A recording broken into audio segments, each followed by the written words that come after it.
À la supervision légendaire d'Ejika Joël Kalamba, nous sommes programmés par Maxime Kainga. Hervé Numbi nous cadre aujourd'hui. Merci à sa dextérité. La transmission radiophonique est assurée par Adonai Mwanzé. De l'autre côté, la radio, à la régie finale, nous voyons la dextérité de Grâce Ngossa, Shadrach Kayombo, accompagné justement de Polydor Mabala et ainsi que Jean-Luc Kikatoué. Mesdames et messieurs, devant la caméra, au micro, je m'appelle Lazer Kabila. J'ai l'honneur, le plaisir de vous présenter cette émission. Nous parlons ici de l'Assemblée provinciale du Laba, session de septembre, les attentes de la population. Vous êtes depuis Chamondeda en train de nous écouter, vous êtes depuis Chowelo, vous êtes depuis Kapata, vous êtes depuis Kanina, vous nous écoutez à la radio, vous nous regardez à la télévision. Mesdames, messieurs, votre fidélité nous honore. Vous êtes sur New Life Radio depuis la 101.3 MHz, suivant l'émission Point de vue. Vous nous regardez aussi à la télévision depuis la 183.25. Pour en parler, nous recevons pour vous justement deux bouches qui vous sont familières dans le monde médiatique et que vous avez surtout l'habitude de suivre dans différentes chaînes de la place, mais aussi ici à New Life RTV. D'abord, j'ai l'honneur de recevoir ici M. Nesti Rodriguez, il est cadre de l'UDPS, parti présidentiel, avec moi dans ces studios. Bonjour et bienvenue. Bonjour Monsieur Asser, bonjour à mon co-débatteur, bonjour à nos téléspectateurs et aussi bonjour aux internautes qui vont nous suivre. Pour ceux qui ne vous connaissent pas, qui est Monsieur Nesti Rodriguez? Monsieur Nesti Rodriguez, il est cadre du parti appelé UDPS, Union pour la démocratie et les progrès sociaux. Le parti présidentiel? Évidemment, je suis du parti présidentiel. Savez-vous que votre mandat s'avère négatif? Le mandat s'avère négatif, c'est faux et archi faux parce que nous savons en République démocratique du Congo, quand nous parlons des mandats, oui, obligatoirement nous voyons les 5 ans. Oui. Alors, vous déjà à votre 7e année. C'est dans mes minutes, laissez-moi parler s'il vous plaît. Pour parler du faillite ou bien parler de la négativité de mandat, il faut que ces mandats puissent s'achever ou bien puissent arriver à terme. Okay. Mais, vu que le mandat n'est pas encore arrivé à terme, on ne peut pas se donner le luxe de dire si le mandat est positif, oui, ou négatif. Mais quand même, vous n'avez pas su résoudre le problème de l'Est à l'Est de la RDC. Le problème de l'Est de la RDC, c'est un problème qui est très grandiose. Okay. Ce n'est pas un problème qui a commencé avec l'UDPS ou avec le régime de Tshisekedi. C'est un problème qui a commencé depuis des décennies, oui, et Tshisekedi est en train de travailler pour que ces problèmes puissent être décomptés.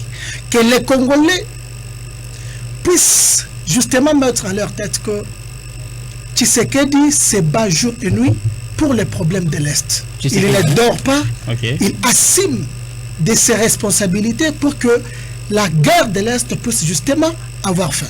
Merci beaucoup à vous. Il s'appelle Nesti Rodriguez, cadre de l'UDPS. Merci d'être avec nous. J'ai l'honneur, le plaisir de recevoir ici Lambert Menda. Il est coordonnateur de la nouvelle société civile congolaise dans le Lualaba. Bonjour et bienvenue, Monsieur Lambert. Bonjour. Vous allez bien, Monsieur Lambert? Bonjour, Monsieur le journaliste. Mes salutations à toutes les auditrices, auditeurs ainsi que téléspectatrices et téléspectateurs de la radio Télé New Life. Je salue en passant mon estimé co-débatteur. Donc là, je suis bien portant par la grâce de Dieu. Vous êtes bien portant. Et la nouvelle société congolaise se porte bien? Oui, elle se porte bien, oui. Et elle est valablement représentée dans tous les territoires. Donc, valablement représentée. D'ailleurs, vous étiez dans une descente récemment. Oui, nous étions en itinérance dans tous les 5 territoires. Oui. Et le constat est que la vie est moins chère, donc c'est-à-dire nos compatriotes ils mangent naturel, donc tout va bien dans les territoires. Ils mangent bio quoi. Tout va bien dans les territoires. Ils n'ont pas à se plaindre. Non, ils ont des sérieux problèmes récurrents, par exemple d'accès à l'énergie électrique, l'eau potable aussi, ainsi que les voies d'accès telles que les routes, hein, parce que vous savez, les territoires, c'est autant de kilomètres par rapport au centre-ville de Koumizi. Okay. Je prends Kapanga, c'est au-delà de 700 km. Sandoa, c'est au-delà de 400 km. même Dilolo, Kassaji, c'est on a appris qu'il y a plus de 12 barrières, Kolwezi, Dilolo, c'est vrai? Oui, les barrières, il y en a beaucoup. Nous avons salué du fait qu'on a mis des barrières pour des contrôles physiques de tous ceux-là qui se déplacent. C'est vraiment très important, mais ce qu'on a déploré, c'est que ceux-là qui sont commis à ces barrières-là, ils sont en train de pouvoir rançonner, tracasser la population. On a posé la question aux motocyclistes. À chaque barrière, ils payent 5 000 francs. Vous voyez, c'est de l'arnaque, c'est pas normal. C'est faire souffrir la population pour rien.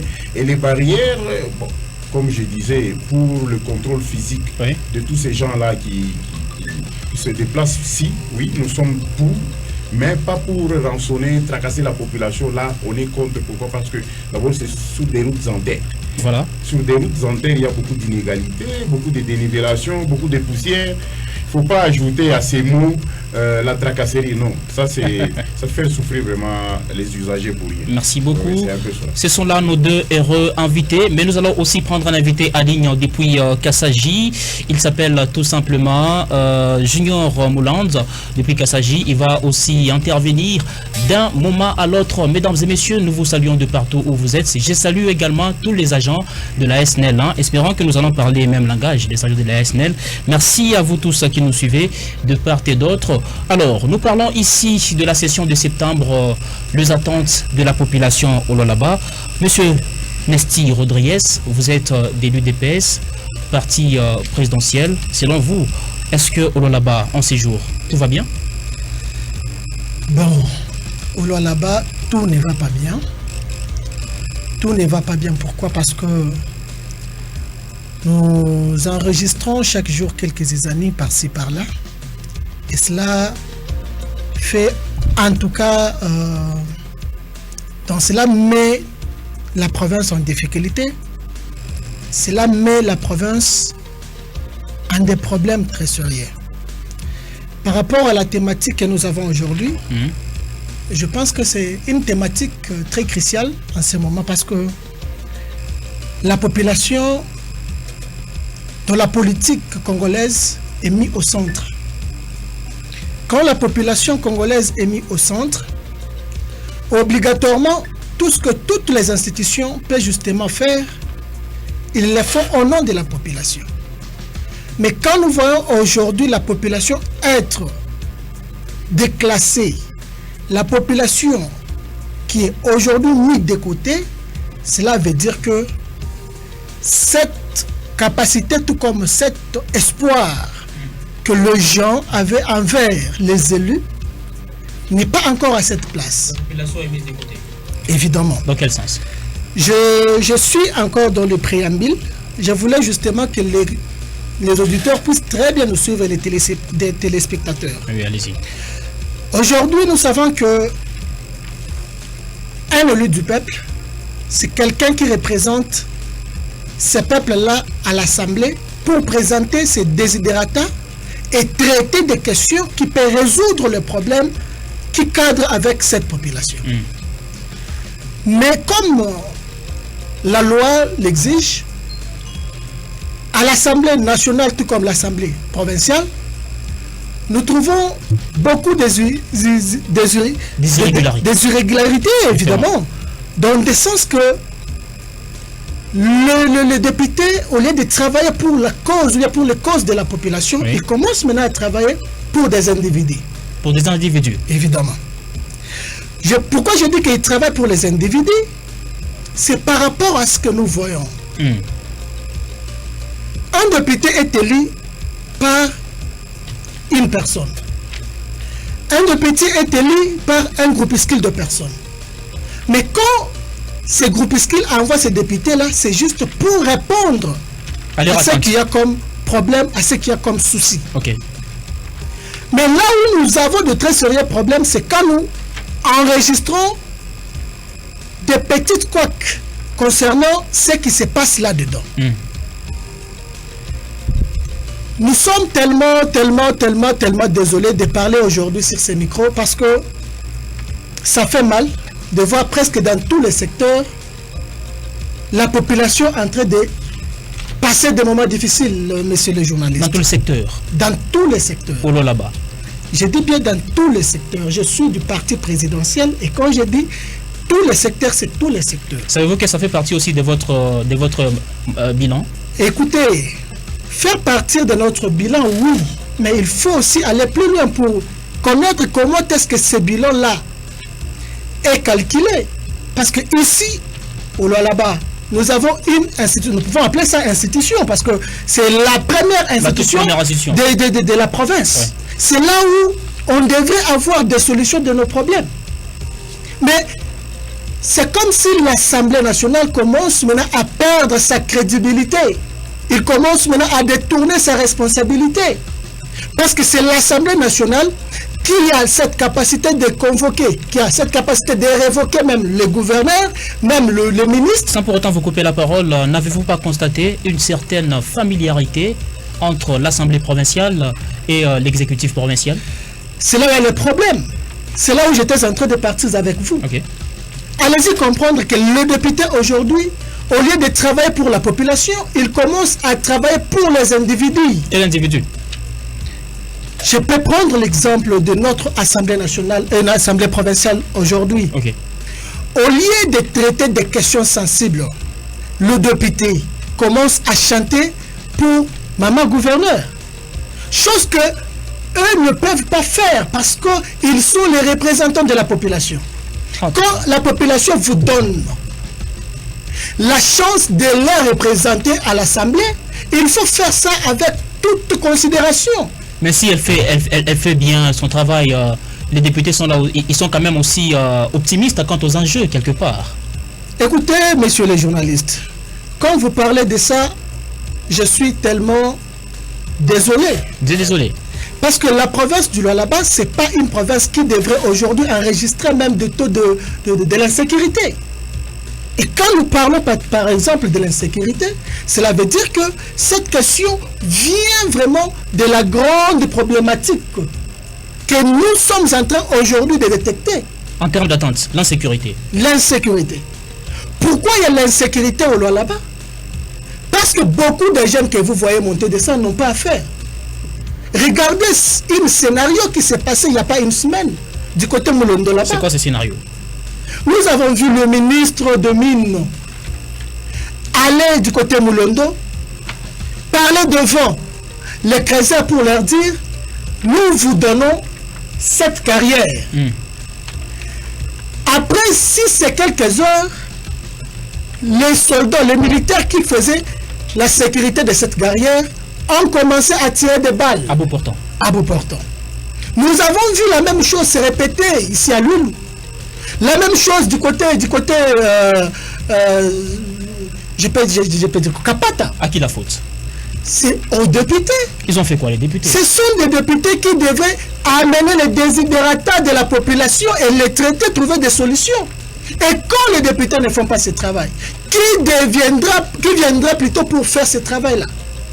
Allez-y comprendre que nous vivons dans une république qui est démocratique, mais la démocratie n'est pas respectée. Avant de vous arracher la parole pour parler avec M. Lambert Mbinda, est-ce que vous êtes sûr et certain que pendant les vacances parlementaires, les députés étaient sur terrain dans leurs fiefs respectifs? Bon, moi, je n'avais vu aucun député. Hein. Je n'avais vu aucun député parce que même le député de l'UDPS sont aussi à l'hémicycle. Moi, je n'avais vu aucun député. Même les députés de l'UDPS n'étaient pas dans J'ai dit bien, même le député de l'UDPS, ils sont aussi à l'hémicycle. Quand nous les avons donné cette responsabilité, c'est quand il y a chaque fois des vacances parlementaires, ils descendent sur le terrain pour justement enregistrer ce qu'il y a comme problème. Au moment où ils sont en vacances, il y a des problèmes qui se surgissent chaque jour. Dites-moi. Et quand ils sont rentrés, qu'est-ce qu'ils ont eu aussi à donner? 1 minute 30. Oui, qu'est-ce qu'ils ont eu aussi à donner comme problème qu'ils ont à rencontrer quand ils étaient en vacances pour commencer à tabler sur ça? C'est pourquoi nous, de l'UDPS, bon, ça m'engage que moi, je ne peux pas parler au nom de l'UDPS, ça m'engage que moi. Moi, je me dis, aujourd'hui, l'Assemblée provinciale n'aide pas la population. L'Assemblée provinciale n'aide pas la population. L'Assemblée provinciale n'aide pas la population. au lieu de parler des questions qui cadrent avec cette paisible population, mais ils partent là-bas pour chanter pour Maman Gouverneur, commencer à jeter des éloges pour que Maman Gouverneur puisse leur aimer. Or, ce n'est pas ça le travail qu'eux ont. Ils ont juste un travail d'amener les problèmes de la population à l'Assemblée, traiter ça et donner des solutions. Aujourd'hui, il y a M. Nesti, député provincial. Il ne chantera pas pour la gouverneure. Jamais. Même pas les éloges. Écoutez. 30 secondes. Un député national, c'est quelqu'un à respecter parce que il est élu par des élections directes. Oui. Il est le chef même du gouverneur. Parce que c'est le gouverneur, donc c'est les députés qui donnent le pouvoir au gouverneur. Donc le gouverneur est redevable aux députés, pas à la population. Il faut souligner ça. Vous avez dit le député est chef au gouverneur. J'ai dit ceci, c'est les députés qui donnent le pouvoir au gouverneur. Parce que ce sont eux qui vont élire les gouverneurs. Ils ne sont pas chefs. Écoutez, quand quelqu'un donne le pouvoir, il est qui? Il est chef. Évidemment, comme aujourd'hui, c'est la population. La population est chef aux députés. Parce que un chef qui souffre, la population est chef. Les députés travaillent pour la population. Merci beaucoup. Mais quand le député ne donne pas le bien de cause pour la population, donc il a raté, il a failli à ses missions.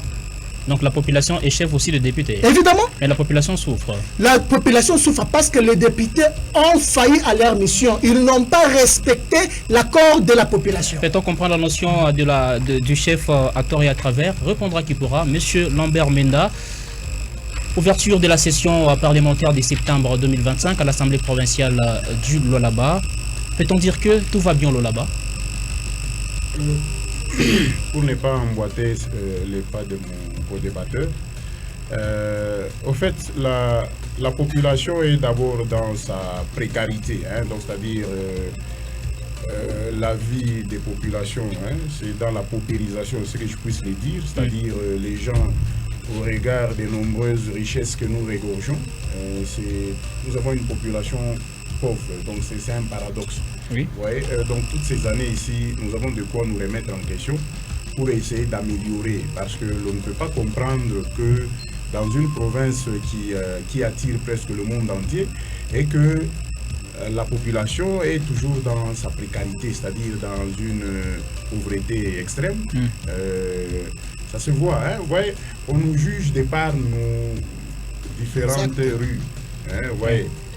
Donc un étranger, quand il vient ici, il voit déjà de par la voie publique. La population est pauvre, c'est par leur propre volonté, ou bien par sa propre volonté, ou bien par la volonté de décideurs? Non, au fait, la population, et vous savez vous-même, il faut y avoir des politiques publiques. Ouais. Nous avons besoin de vraies politiques publiques. Et c'est quoi les politiques publiques, au fait? D'abord, ce qui est primordial pour nous, ce sont les infrastructures. Les infrastructures font partie du social. Je vous donne le cas. On venait de l'intérieur, là où pour y arriver, c'est des routes en terre. Oui. Alors les routes en terre, vous allez constater avec moi que c'est des dénivellations, des nids de poules et autres, beaucoup de crèvages sur des... À l'intérieur? Oui, beaucoup de bourbiers et autres. Mais on nous a informé le début des travaux d'asphaltage à Kassaji. Oui, c'est pas... comment est-ce que je peux dire? C'est pas un mensonge, c'est une réalité. On est en train d'asphalter Kassaji. Mais il y a le tronçon entre Kassaji et Écologie. Est-ce qu'on est en train d'asphalter? C'est ce qui est important. Vous pensez que les habitants de Kassaji, ils vont se limiter à cette chaussée-là, de 25 ou une vingtaine de kilomètres? Non. C'est-à-dire, eux là, leur problème c'est quoi? C'est par rapport à l'accessibilité. C'est-à-dire qu'ils ont des produits à faire écouler dans un grand centre de consommation qui est Koulouizi. Donc il y a de quoi, n'est-ce pas, que la route soit dans ces états. C'est pour cela que nous disions que des routes asphaltées, nous les avons besoin. À partir de Koulouizi jusqu'à Dilo. Oui. De Koulouizi à Kassaji, Koulouizi à Sandoa, Koulouizi à Kapanga. Pourquoi est-ce que la vie que à laquelle je faisais allusion dès l'entame de mon intervention, que la vie est moins chère. Moins chère par rapport aux denrées locales. Ouais, donc ils cultivent bio, ils n'utilisent pas des engrais chimiques. Vraiment, il n'y a pas assez de cas de maladie parce que des gens mangent bio. c'est même situation avec Kinshasa, parce qu'avant qu'on arrive là-bas, on était à Kinshasa. Mais voilà. Voilà que à l'intérieur, chez nous, là, la situation n'est pas similaire à celle de Kinshasa. Vous savez pourquoi? Parce qu'à Kinshasa, d'abord, il y a une densité de la population. Au-delà de 15 millions d'âmes. C'est-à-dire ces gens-là, ils vous consomment. Vous voyez, les prix pouvaient être très excessifs, mais malheureusement, non. Oui, à Kinshasa, c'est moins cher. Même les billets, là, de 100 francs, ça circule même 200 francs. C'est pour seulement dire que pour arriver à la capitale, il y a beaucoup d'artères qui ont été asphaltées. Des kilomètres et des kilomètres, des centaines de kilomètres, qui permettent que les produits puissent bonder le marché de la capitale. Oui. C'est ce que nous voulons aussi ici à Kolwezi, c'est-à-dire du grand centre de consommation qui est Kolwezi, que toutes ces routes qui nous amènent ici, que ce soit asphalté. Comme ça va permettre, ou ça va redonner le plaisir à nos compatriotes qui sont dans les territoires. Au lieu de rester là à engrosser des petites filles comme on les a vues, mais qu'ils se mettent... Qui a engrossé les petites filles? C'est parmi des cas comme ça, des filles mineures qui sont vraiment grosses. Ça, c'est leurs parents qui nous disent ça quand ils vont au champ. Okay. C'est des garçons des quartiers qui font n'importe quoi avec leurs enfants. Au lieu qu'ils s'adonnent à ça, si les routes sont dans leur viabilité, ils peuvent commencer à faire beaucoup de projets agro-pastoraux et bonder le grand centre de consommation qui est Kolwezi. Ça, c'est ça notre credo. Donc, asphalter, oui, certes, c'est une bonne nouvelle, l'asphaltage de la ville de Kassage, mais ce n'est pas ça la solution. La solution, c'est que entre Kassage et Kolwezi, comment est la route? Quel est l'état de la route? C'est ça le problème.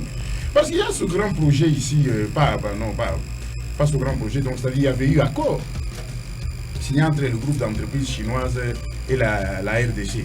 C'est 6 communes. C'est 6 communes qui financent même la RN numéro 1. On était là. Nous sommes en train de voir comment les travaux sont exécutés en toute viabilité. Mais l'argent provient des 6 communes. C'est plus de 800 km.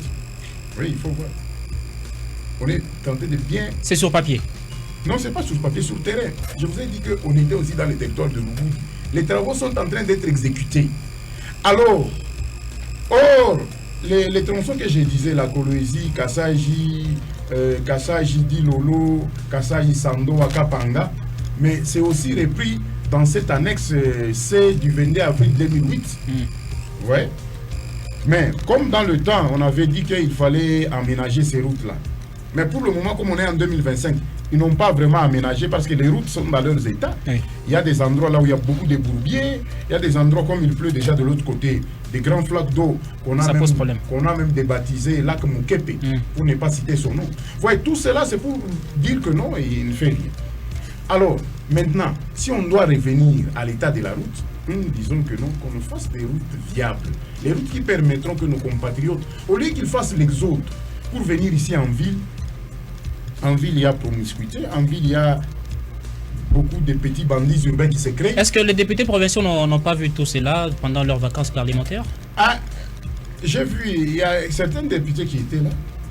Je ne sais pas s'ils feront vraiment, ou bien ils étaient là juste pour formalité, ou bien pour impressionner seulement ils étaient là en dernière minute avant qu'ils ne puissent faire la réouverture de leur session de septembre. Ouais. Mais tout ce temps ici, ils n'étaient pas là.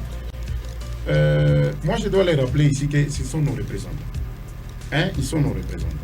On leur a donné mandat pour qu'ils nous représentent au sein de l'Assemblée, que ce soit provinciale ou nationale. 2, ce sont les législateurs. C'est-à-dire ici en province, ils font des édits, tout ça. Et au niveau national, ce sont des lois. 3, ce sont des contrôleurs. Ils doivent contrôler l'exécutif provincial. Voilà. Il y a des cas patents, par exemple, pour... donc, ils ne contrôlent pas l'exécutif provincial? Non, c'est un contrôle laxiste. Nous avons besoin d'un contrôle rigoureux parce qu'il y a des ministres et il y a des ministres urbains. Vous avez entendu? Okay. Il y a des ministres urbains. Qui sont ça? Oui, ils se connaissent. Eux, c'est la ville solide. Ils n'ont jamais été à l'intérieur. Des ministres urbains? Oui, eux, c'est la ville. Et c'est Kolwezi? Oui, des ministres urbains. Et seulement, c'est ici, c'est tout. Mais parmi ces ministres-là, il y a aussi des ministres provinciaux qui ont au moins la réalité des territoires. Des ministres urbains, des ministres provinciaux. Des ministres urbains, ils sont dans le gouvernement. Ils doivent être sanctionnés. Au prochain remaniement, là, il faut les sanctionner. Comment ils peuvent porter le titre d'un ministre provincial tout en étant urbain? Ils ne connaissent pas les réalités de nos compatriotes qui sont dans les territoires. C'est inacceptable. Pourquoi? Ils sont toujours dans leur bureau ici, ils sont sillonnés partout ici. Mais au lieu d'aller dans les territoires, vivre comment je vous dis, dans les territoires, la vie est moins chère. Mais le problème, c'est les voies de communication, les routes. La vie est moins chère, mais la population est pauvre. Bon, la population est pauvre. Non, bon, en fait, vous savez, cette pauvreté, on pointe aussi du doigt les pouvoirs publics du fait qu'elle n'améliore pas les conditions. Les conditions favorables pour que nos compatriotes puissent émerger, créer la classe moyenne. Je prends le cas de Sandoa, je prends le cas de Kapanga. Il y a de l'or. Les Chinois, chaque jour, ils vous font autant de kilos d'or, plus d'une dizaine de kilos d'or. Mais est-ce que nos compatriotes ont accès à ça ou bien on privilégie seulement les États? C'est un problème. Parce que j'ai vu même la division des mines était là. C'est pour vous dire que, même au niveau de l'or, tout ça, dans les territoires là-bas, la matière est là. Nos richesses minières sont là. Est-ce que l'État favorise des conditions ou met les conditions favorables pour que nos compatriotes aussi puissent émerger? C'est ça un peu la situation. Peut-être qu'ils vont proposer, lors de cette session qui vient de s'ouvrir, qu'ils vont proposer peut-être les amples pistes de solutions pour tenter de trouver une solution à tout cas. Monsieur Rodriguez, l'Assemblée provinciale ne peut pas collaborer avec le gouvernement? Quand vous posez cette question, monsieur le journaliste, je suis éclairé quand vous posez cette question. Comment est-ce que l'Assemblée provinciale ne peut pas collaborer avec le gouvernement? Ils peuvent collaborer. Évidemment. Merci d'avoir répondu. C'était ça la question. Donc il n'y a pas d'autre réponse à donner. Je suis... Maintenant, s'il vous plaît. Patientez, je n'ai pas encore posé la question principale. Maintenant, dans cette collaboration, si et seulement si les élus provinciaux trouvaient, n'est-ce pas, un geste satisfaisant de la part du gouvernement, de l'exécutif provincial, ils doivent quand même féliciter. Évidemment. Et voilà ce qui s'est fait. Non, papa. Vous savez, j'étais en train de parler ici concernant la séparation des pouvoirs. Quand vous lisez la théorie de Montesquieu qui table sur cette séparation, vous allez comprendre que souvent, beaucoup de Congolais tombent dans des difficultés pour ne pas connaître, comme la Bible dit, mon peuple périt par manque de connaissances. Faute de connaissances. Aujourd'hui, quand nous parlons du pouvoir législatif, nous voyons les gens qui sont là pour légiférer. C'est ça le grand rôle de nos députés que nous voyons au niveau national tout comme provincial. Mais ce qui marche maintenant en désaccord de ce que cette responsabilité les est léguée, c'est quand nous voyons le député commencer à devenir les garçons de champ pour des autorités. Je me répète, les garçons de champ. Donc c'est là qui applaudissent. Ils sont aussi autorités. Ils sont autorités qui ne reconnaissent pas valablement leur rôle. C'est là le problème. Parce que quand nous parlons comme tel, c'est avec des faits réels. C'est avec des faits réels. Prenons l'exemple de ce qui se passe ici chez nous. Quand vous voyez un ministre aller appeler les jeunes qui n'ont pas à faire, il leur dit, moi en tant que ministre des Mines, je vous donne cette carrière, commencez à travailler. Après juste quelques heures seulement, il y a eu tir de balles, il y a eu même les gens qui sont arrêtés, mais sans intervention du ministre qui les avait donné cet accord. Là, ce n'est pas un problème ni du gouvernement, ni de l'Assemblée provinciale. Maintenant, quand il y a rentrée parlementaire et que le député était en vacances, ils ont enregistré ça. Ce sont des premières questions à commencer à traiter. Parce que quand il y a une autorité, quelqu'un qu'on donne une responsabilité, c'est quand il est compétent. Mais quand vous voyez que ces messieurs-là ne représentent rien dans ce qu'on a donné comme responsabilité, vous les députés, vous ne pouvez pas faire quelque chose pour que la population puisse seulement se sentir en sécurité. Pour vous, on doit interpeller quelques ministres. Évidemment. C'est ça le rôle de député. Mais chose qui ne se fait pas. Ça ne se fait pas. Depuis leur mandat, ils n'ont jamais... Mais je vous dis, écoutez, aujourd'hui, j'ai vu mon aîné en train de parler des infrastructures. C'est d'ailleurs une question qu'on ne peut pas aborder ici parce que ça fait honte. Ça fait honte. Ça fait honte. Savez-vous qu'on avait initié une pétition contre le ministre de... Je sais, je suis au courant. Chose qui n'a pas abouti. Ça n'a pas abouti. Ça n'a pas abouti. Or, vous savez, aujourd'hui, même maman la gouverneure devrait commencer à respecter les députés. Pourquoi? Parce que ce sont eux qui ont fait de sorte que maman puisse se retrouver comme gouverneur. Et qui vous a dit que la gouverneure ne respecte pas les députés? Mais écoutez, quand il y a un problème comme un ministre qui ne travaille pas bien et que l'Assemblée nationale provinciale l'interpelle, il vient devant le député, il manque comment s'expliquer, il manque comment donner des moyens de défense. Ces députés, ces ministres plutôt continuent toujours à travailler. Nous allons dire quoi? Est-ce qu'il y a un moins de respect? J'ai dit non, parce que si réellement...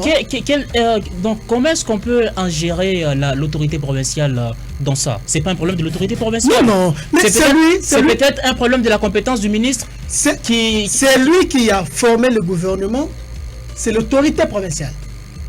Et quand il y a un ministre qui est interpellé par l'Assemblée provinciale, obligatoirement, si réellement il ne s'est pas bien défendu, c'est l'autorité qui peut prendre maintenant des décisions pour voir comment est-ce qu'il peut faire avec ces messieurs. Nous enregistrons beaucoup de ministres ici au Lualaba qui ne donnent pas les meilleurs d'eux-mêmes. Et les députés sont là, ils ne disent rien. Tout le monde dit donner le meilleur d'eux-mêmes. C'est-à-dire quoi ça, donner le meilleur d'eux-mêmes? Donner le meilleur d'eux-mêmes, c'est quand on vous donne une responsabilité. Aujourd'hui, vous êtes présentateur d'une grande émission. Quand vous ne travaillez pas bien, c'est tout à fait normal que le directeur puisse vous suspendre et chercher la personne qui est compétente et le mettre là-bas. C'est ce que nous voulons. Mais le ministre travaille. Il travaille en quoi? Il travaille en quoi? Aujourd'hui, suivez ce qui se raconte dans des riz. Les jeunes garçons n'ont pas à faire. Les jeunes n'ont pas à faire. Ce sont les ministres qui vont donner à faire aux jeunes? Aujourd'hui, il y a un problème qui s'est fait parler par rapport au secteur minier, ici au Lualaba, messieurs les journalistes. Le Lualaba est convoité presque partout. Mais les gens qui vivent au Lualaba vivent comment? Parce que là, je suis en train de parler de la province, la ville de Kolosi. Mais il y a aussi le Lualaba profond que je n'ai pas touché jusque-là. Ouais. Que M. Lambert a touché. L'aîné a touché le Lualaba profond. Vous avez compris qu'il y a des questions très sensibles. Mais les députés ne font rien sur ça. Vous voulez que nous puissions applaudir? Mais M. Lambert venait de dire si le député était sur terrain. M. Lambert Menda venait de dire aussi que le député était sur terrain. Oui, il a dit qu'ils étaient là en dernière minute. En dernière minute. Mais quand même, ils étaient sur terrain. Et espérons qu'il y aura une solution quand même. Ne soyons pas pessimistes dans tout. Une solution, on ne refuse pas. Voilà pourquoi quand nous venons au plateau, nous venons avec des pistes de solutions. S'ils nous suivent, ils peuvent prendre note pour justement faire de sorte que les choses puissent s'améliorer parce que la population s'est mise ensemble pour justement leur donner ce pouvoir-là. C'est le pouvoir qui vient de la population. Et quand ils oublient cette population, je pense que c'est de l'entorse. C'est vrai, M. Lambert, la population est mise aux oubliettes? Oui, parce que vous savez, je disais tantôt, les députés provinciaux sont nos représentants, qu'ils soient nationaux ou provinciaux. C'est-à-dire, lors des vacances parlementaires, ils doivent aller à leur base. Qu'ils n'attendent pas seulement à l'approche des élections pour aller vers les bases pour dire que non. Certains étaient même à l'extérieur du pays. Oui, votez pour moi, c'est moi votre frère, c'est là, non. Les autres là, non. Les autres là, non, ne sont pas d'ici, seulement moi. Ouais. Je suis les natifs d'ici. Le moi là, ouais. C'est maintenant qu'il fallait le faire, c'est-à-dire aller vers les compatriotes. Poser quand même, non, essayer de s'accommoder d'abord, c'est-à-dire voir leur situation sociale, par exemple. Nous épinglions le problème de l'accès à l'eau potable et à l'énergie électrique. C'est un droit constitutionnel. Ça pose problème au Lualaba? Dans le Lualaba profond. Même ici. Même ici. Même ici. Ok.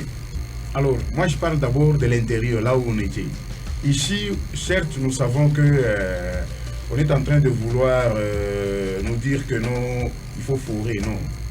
En ville, on n'a pas besoin de fourrage. On a besoin de quoi? On a besoin de l'adduction d'eau. Adduction, c'est-à-dire le transport. La régie des eaux. C'est différent des forages. Forage, c'est forage, comme on a vu des puits à l'intérieur de la province. On a vu que là-bas, il y avait un puits qui s'est déjà desséché, et ainsi de suite. Là, c'est ça, forage. Mais ici, en ville, la politique, c'est que la régie qui est là doit avoir un centre de captage d'eau, et puis on nous fait l'adduction, c'est-à-dire le transport vers les habitants. C'est ça la ville, c'est ça même l'urbanisation. Donc vous ne pouvez pas dire que non, la ville de Kolwezi est urbanisée, mais il n'y a pas adduction en eau potable. Non, c'est pas ça l'urbanisation. Ça, c'est autre chose. Ouais. Donc, alors, les députés provinciaux devraient aller essayer un peu de parler des desiderata, donc recueillir les desiderata, et ça pouvait être exposé là-bas. Nous avons entendu le président de l'Assemblée provinciale lui-même, il parle du problème des exploitants miniers artisanaux. Il a dit qu'on doit leur restituer les zones d'exploitation artisanale. Mais nous lui ajoutons, parce que nous avions commencé à dire ça avant que, il n'y a pas que ça. Il y a aussi ce que dit l'article 30 du Code minier, l'article 30 littéra E, parlant des empiètements des périmètres miniers. Ça dit que le titulaire des droits miniers doit renoncer d'une partie de son périmètre au profit de l'exploitation minière artisanale. Oui, c'est le cas. Chose qui s'est fait par. Ça ne se fait pas, à part à Mutoshi par exemple, et ailleurs, ça ne se fait pas. C'est pour cela qu'au quotidien, on tue nos compatriotes. Parce qu'ils font l'intrusion, et ainsi de suite. Mais nous, on n'appelle pas nos compatriotes à aller faire des intrusions dans des sites d'autrui, vous voyez. Donc, c'est-à-dire, c'est le ministère sectoriel qui doit, parce que nous on avait déjà écrit à l'endroit de l'autorité provinciale, je crois qu'il doit rappeler son ministre, qui est le ministre des Mines, que ces miniers-là, là où il y a empiètement, on essaie un peu de renoncer, que tous ces miniers renoncent d'une partie au profit de l'exploitation minière artisanale tel que c'est dit dans l'article 30 littéra E du Code minier. Alors là, nos compatriotes vont travailler en toute sécurité et les titulaires des droits miniers là-bas, eux aussi peuvent racheter ces produits. S'ils ne veulent pas qu'ils aillent revendre ça ailleurs, ils peuvent les racheter. Mais néanmoins qu'ils travaillent en toute sécurité, au lieu qu'il y ait des gens comme ça, qui travaillent d'abord dans l'informel. Parce que dans l'informel, d'abord, c'est un manque à gagner dans le trésor public. Oui, tous ces gens-là qui se disent nous sommes des créateurs. Mais est-ce qu'ils sont-ils formalisés? Ça, le travail dans l'informel. Ils sont dans l'informel. Parce qu'un exploitant minier artisanal doit avoir sa carte d'exploitant artisanal. Est-ce qu'ils en ont? Et la carte est délivrée par l'administration des mines. Est-ce qu'on dit ça? S'ils n'ont pas ça, c'est-à-dire ils sont en train de voler. Non, c'est-à-dire l'État est le grand perdant. Parce que normalement, l'État doit tirer aussi quelque chose de ces exploitants miniers artisanaux. C'était parce qu'on veut prendre les auditeurs? Alors, nous disions ceci, c'est-à-dire les députés provinciaux, qu'ils jouent franc jeu, qu'ils sachent au moins c'est quoi leur rôle. Dans la plupart des cas, ce ne sont pas des gens qui ont été élus. Ils sont des suppléants. C'est le problème aussi. C'est le problème. Pour la plupart des cas.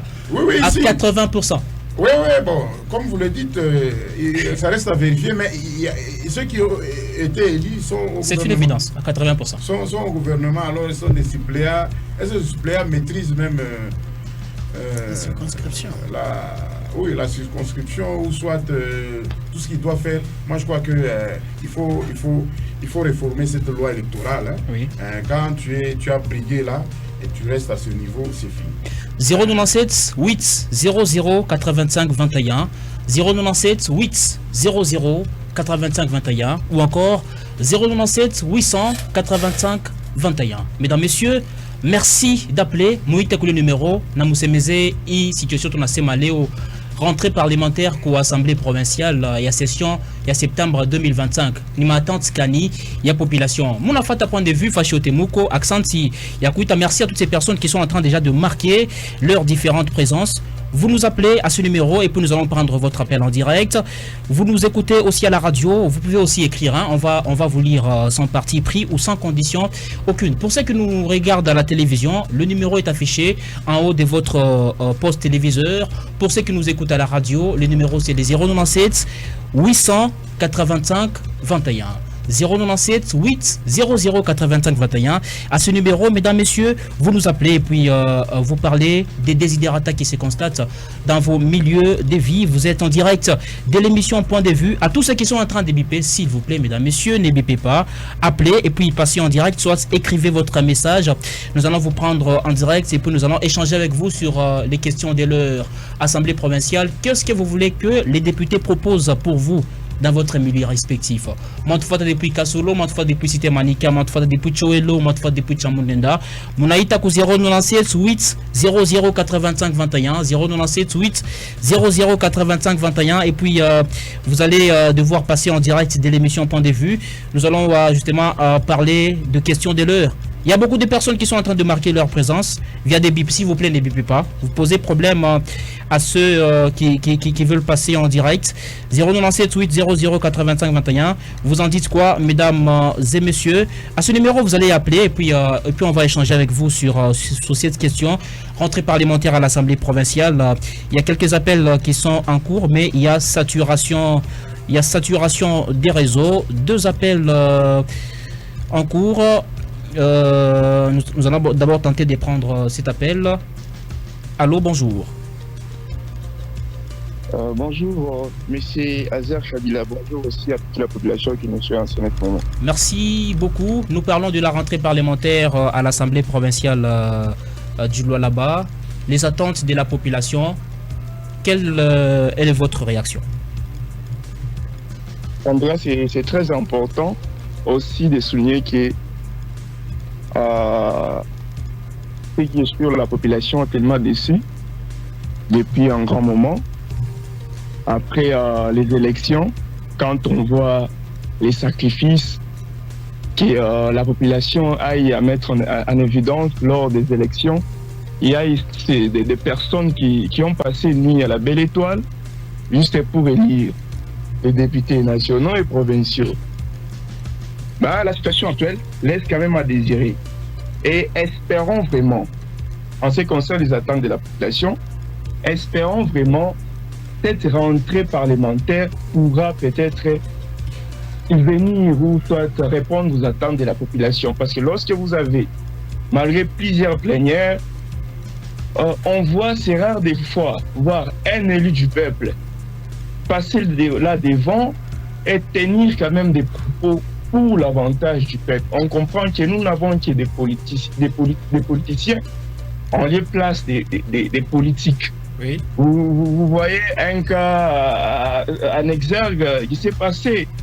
Au lieu que les députés commencent à parler pour les peuples, mais on a remarqué que c'était les comédiens, les artistes qui ont pris la place des députés. Moi, je pense que cette rentrée parlementaire, il y a plusieurs attentes dans les chefs de la population. Oui. Nous voulons voir un peu l'Assemblée provinciale statuer sur les budgets. Au moins, il faudra nous dire aussi, nous sommes presque à la fin de leur mandat. Oui. Et lorsqu'ils ne vont pas faire des choses pour satisfaire la population, il y aura les autres qui vont commencer à voir l'Assemblée provinciale là par la fenêtre. Oui. Et donc, nous allons changer sans honte et sans peur ou crainte. Oui. Au moins, c'est pas moi par ricochet qui va encore se nommer, mais déjà, nous savons, les députés qui ont même des initiatives pour parler pour la place de la population et ceux qui ne font rien carrément. Ouais. Donc, espérons que cette rentrée parlementaire, il y aura vraiment les députés qui vont remplir leur mission.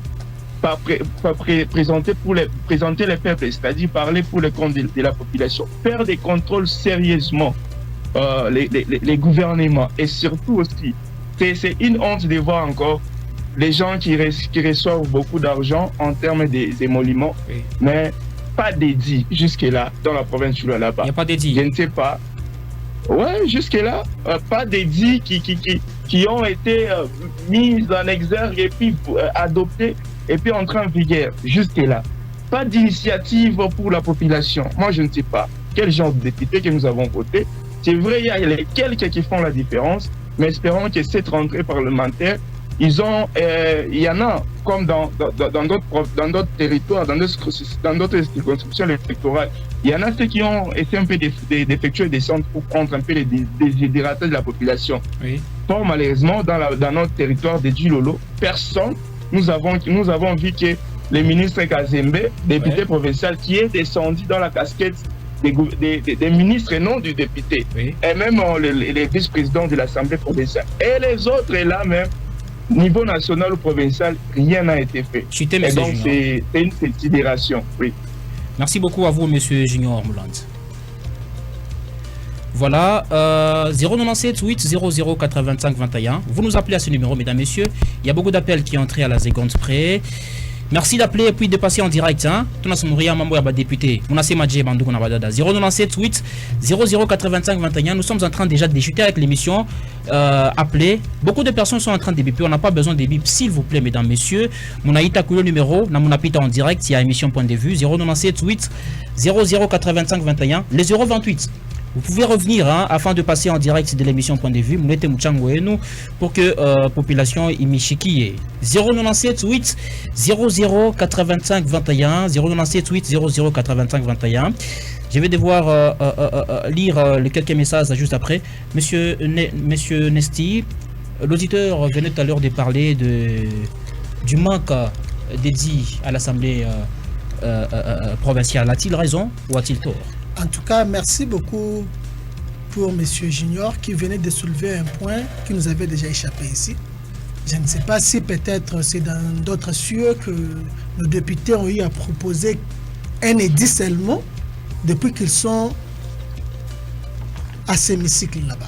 Je ne sais pas réellement s'il peut y avoir même un édit qu'eux ont eu à proposer et que cet édit puisse être déjà validé ou bien promulgué. C'est quelque chose qui est comme paradoxe. Or, ils ont cette responsabilité de proposer des édits. Mais quand ils ne font pas, ils ne proposent pas les édits, quand ils ne viennent pas répondre aux désidérata de la population, je me demande qu'est-ce que nos députés font à l'hémicycle provincial. Cela veut dire qu'ils n'ont pas reçu jusque-là à cette responsabilité que la population les avait donnée. Non, ils ne font rien. Peut-on dire ça? Bon. Nous allons dire ils font ce qu'ils font là. Nous allons dire qu'ils ne font rien lorsque leur mandat sera terminé, parce que là, ils sont encore en plein mandat. Oui. Attendons voir, peut-être.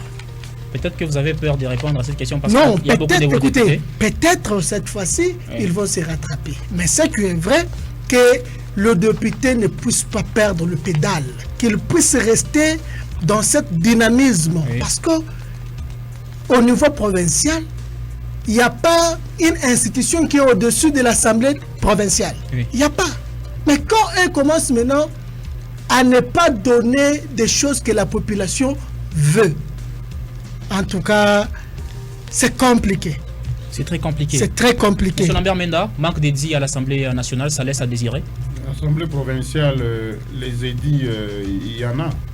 Il y en a. Je crois dans le rôle que doit jouer un député ou dans les attributions ou son statut. J'ai rappelé que c'est un représentant, c'est un législateur, c'est-à-dire qui dit législateur, c'est-à-dire il fait des édits. Nous, ils font des édits. Et puis un contrôleur pour dire il contrôle l'exécutif provincial.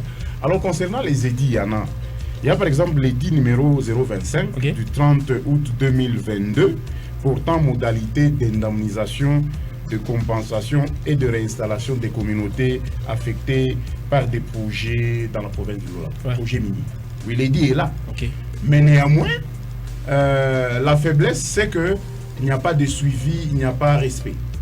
Les édits sont là. Il y a même l'édit portant protection des terres arables. Ils ont déjà pondu des édits là-bas, mais il n'y a aucun respect, il n'y a aucun suivi. C'est ça le problème. À quoi bon? Mais on ne sent pas la force de ces édits-là. C'est ce que je dis. C'est-à-dire les édits sont là, mais on les fout les pieds. Parce que quand je parle de l'édit numéro 025 du 30 août 2022, pourtant... 2022? Oui, c'est 2022. Oui. Là, nous sommes en 2025. Oui. Pourtant, modalité d'indemnisation, de compensation, tout ça. Pourquoi est-ce que nos compatriotes, elles sont là comme ça, à la merci des miniers? Ok. Oui. Monsieur Bessi. Donc, c'est un peu cela. Mais donc, si l'aîné parle de l'édit 025 du combien août 2022 du 30 août 2022. Du 30 août 2022. Oui. Mais ce n'est pas avec ces députés. Ce sont les anciens députés. Ce sont les anciens députés. Non, écoutez, c'est-à-dire, l'édit là, il est là, toujours là. Oui. Mais nous demandons pour les actuels députés. Ah, les actuels jusque-là, je ne sais pas. Voilà. Donc il n'y a pas d'édit pour les députés. Il n'y a pas. Peut-être si les édits ne sont pas encore promulgués, mais ce qui est vrai, en tant que chercheur, mais les personnellement. édits sont là. Parce que ce n'est pas que quand une législation passe, les édits tombent, non. Non, nous parlons d'abord de ces mandats actuels. Pour cette mandature, bon, on n'a pas encore un édit. Je ne sais pas. Est-ce normal, M. Lambert Menda, vous étant société civile, c'est normal? Non, parce que la population a beaucoup de mots, n'est-ce pas? Il y a beaucoup de mots qui rongent. Oui, beaucoup de mots qui rongent la population. Je crois qu'il pouvait bien faire encore des édits et les faire publier rapidement pour leur mise en application. C'est très important. Parce que je vous disais tantôt que non. Il y a par exemple cette histoire des petits commerces. Oui. Comment se fait-il que nos compatriotes, leurs activités ont périclité?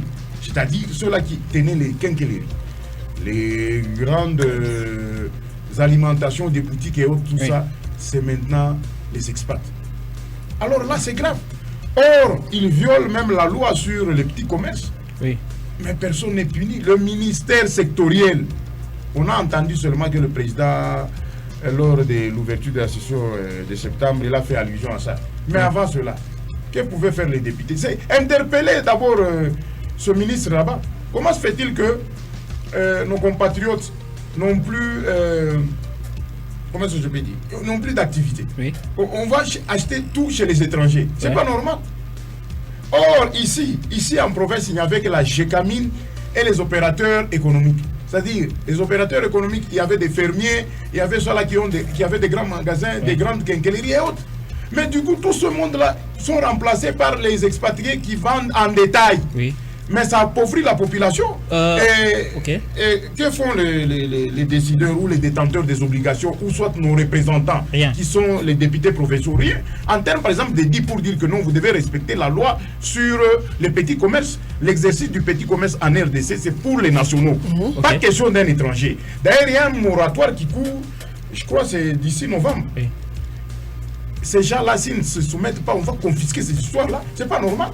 Comment nos compatriotes comme ça sont restés dans une paupérisation et les étrangers viennent ici vendre en détail? Donc ils ont quitté chez eux là, à des milliers de kilomètres pour venir vendre ici en détail au moment où nous sommes là. C'est ça le problème. Donc, la population qui a donné la confiance dans ses élus, les élus aussi doivent répondre aux mots qui rongent ces populations. Il y a M. Junior Mouland depuis Kassaji qui redemande la parole. Il va parler dans 2 minutes de la situation des routes de l'autre côté à Kassaji. M. Junior Mouland, comment ça se présente?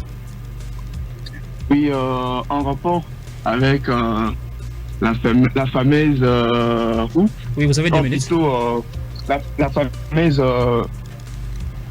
action qui est popularisée aujourd'hui par les différents médias. C'est vrai, nous n'allons pas être toujours radicaux jusqu'à nier les bonnes actions que le gouvernement est en train de poser. En tout cas, nous félicitons et nous sommes reconnaissants par cet engagement du gouvernement provincial à la tête qu'on voit Mme Fifi Masuka. Mais une chose aussi, c'est que nous devons nous rappeler, Kassaji était devenue ville, je pense, depuis 2011, et on a vu même l'arrivée des tout premiers maires de la ville en 2019. Tout ça, on ne sait pas Kassaji était considéré comment. Parce que Kassaji était beaucoup critiquée. Elle ne pouvait pas, je pense, la ville de Kassaji revêtir de l'image qu'une ville peut porter. Et nous avons eu à commencer plusieurs lits, tout ça. Et ce que nous avons compris, lorsqu'on pouvait se plaindre pour Kassaji, il y avait des jeunes de mauvaise qualité qui pouvaient nous traiter de manipuler. Ouais. On me rappelle, la Ligue avait commencé depuis que Mouyé j'étais gouverneur et ancien même gouverneur, ancien gouverneur, même les régimes de Madame Masuka, on a toujours continué, on a toujours eu l'initiative de faire monter nos désidérata. Mais aujourd'hui, quand même, nous sommes satisfaits pour cette réalisation. Alors, il y a beaucoup de choses, en tout cas, que la ville de Kassaji doit normalement aussi bénéficier. Au moins, elle se trouve dans la province du Lualaba. Et la province du Lualaba, elle est tellement publicitée comme une province qui est la plus riche, qui était même d'alimenter aussi, c'est qu'on pourra dire, certaines provinces, grâce à nos ressources naturelles. Mais qu'est-ce que si on peut essayer de nous poser la question, est-ce que vraiment, lorsqu'on essaie seulement de laisser Kolwezi aller dans les fins fonds, dans le Lualaba profond, est-ce que la population est-elle en train de bénéficier les richesses que la province est en train d'offrir certaines agglomérations de la République? Oui. En tout cas, aujourd'hui, c'est la route, mais nous voulons que ne puisse pas terminer par ici, que ce soit pas seulement du bluff. Parce que j'avais vu un document là-bas, toujours dans ces quinquennats, il y aura plusieurs réalisations, quelque chose de 25. On est en train de demander un peu que cela puisse se réaliser. Okay. Nous refusons un peu les politiques là de trop promettre, mais sans réaliser. Voilà. Si c'est Mme Fifi Massoya qui doit changer de cette ville, en tout cas, elle sera toujours connue, elle ne sera jamais oubliée. Nous avons l'exemple de Moïse Katumbi, qui avait apporté les courants électriques. Aujourd'hui, aucun politicien ne pourra détrôner la confiance de cette population à l'endroit de Moïse Katumbi. Merci à vous, Monsieur Junior Mouland. Monsieur Nasti, votre mot de la fin? En tout cas, merci beaucoup. Ce que je peux donner comme mot de la fin, je demande seulement à nos représentants à l'Assemblée provinciale d'améliorer leur façon de travailler. Parce que la population attend d'eux le meilleur. Oui.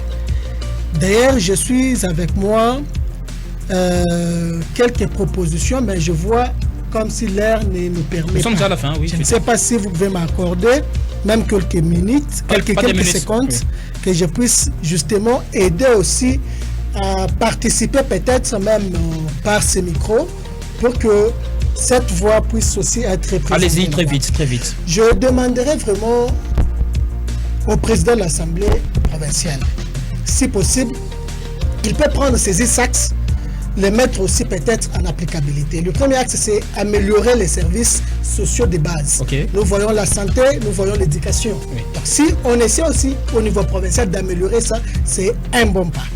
Améliorer les infrastructures et accès aux services publics. Là, nous voyons la réhabilitation des constructions des routes. Les deux derniers. Ouais. Et aussi, il y a aussi une bonne gouvernance et aussi oui, gestion des ressources minières. Merci. Si réellement nous avons une bonne gestion des ressources minières, je pense que les jeunes qui aujourd'hui pleurnichent auront vraiment la joie dans les jours à venir. Merci d'avoir répondu à notre invitation. Merci, merci aussi. Monsieur Lambert, votre dernier mot? Oui, avant l'asphaltage des routes qui quittent Kolwezi vers les territoires, oui, avant l'asphaltage, que le ministère sectoriel mette en place ou fait qu'il fasse la relance des équipes de cantonniers. Oui. Les cantonniers, ce sont nos compatriotes qui se retrouvent dans des coins, qui sont les riverains. Oui. Ils peuvent commencer à essayer d'égaliser ou soit de niveler les routes là. Parce qu'on a vite compris qu'il y a beaucoup de dénivellations et ça crée beaucoup d'accidents. Oui. C'est des camions qui tombent, c'est des crevaisons de pneus et autres. Mais s'il y a des équipes permanentes qui sont là juste recrutées par l'administration pour niveler, c'est ça le cantonnage manuel d'équipe de cantonniers avant d'asphalter. Parce que les routes là ne peuvent pas rester indéfiniment en terre. Ces routes doivent être asphaltées. C'est ça notre credo. Nous voulons l'asphaltage. Et de cet asphaltage, même la vie ici qui est chère à Kolwezi sera moins chère. Pourquoi? Parce qu'on aura déjà des denrées locales qui viendront de tout ça. Donc qui proviendront des centres de production vers le grand centre de consommation qui est Kolwezi. C'est un peu cela. Vous voyez la distance qui quitte Kolwezi Kasumbalesa. C'est au-delà de 300 km. Mais pourquoi les histoires de Kasumbalesa nous arrivent le même jour? Oui, c'est pour vous dire que praticable. C'est ça, nous voulons cette praticabilité pour aussi la RN39, c'est-à-dire celle qui quitte Kolwezi vers Bilolo, Kapanga, Sandoa et autres, même Kassaji. Ouais. Merci à vous, M. Lambert, d'avoir répondu à notre question. C'est moi qui vous remercie. Il s'agissait là de Lambert Menda, il est le coordonnateur de la L'Ouest TV congolaise dans le Lolaba, et accompagné de Nesti Rodriguez, cadre de l'UDPS. Mesdames, Messieurs, c'est la fin de cette émission. Merci d'avoir suivi. Merci à Hervé Numbi, Jean-Luc Kikato et Adonai Moisé. Grâce à Ngossa, à Rambin, Jonas Katalaï. Devant la caméra, au micro, je m'appelle Azer Kabila. Point de vue, c'est le vendredi prochain. Retrouvez-nous en rediffusion ce dimanche à partir des 13h. Prenez bien soin de vous, car chaque jour est une vie. À très vite.